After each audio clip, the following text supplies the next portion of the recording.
តែឈប់តែចិត្តនៅទៅខំរៀនរាល់ថ្ងៃដើម្បីទទួលនៅការប្រដៅមិនដឹងពីលោកយាយថាខំរៀនណាចៅខំទៅមុខបន្តទីកុំឈប់ពាក់កណ្ដាលផ្លូវខំទៅខំ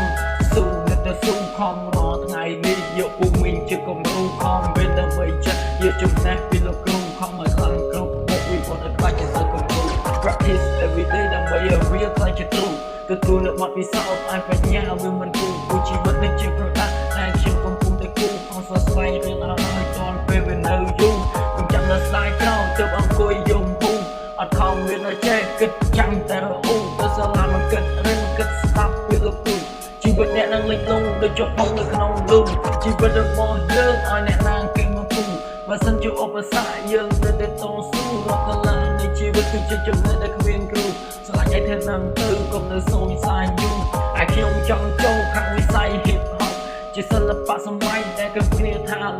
ប៉ុន្តែមនុស្សពុកវិជានេះទៅបានគេកប់គេអមមកឲ្យ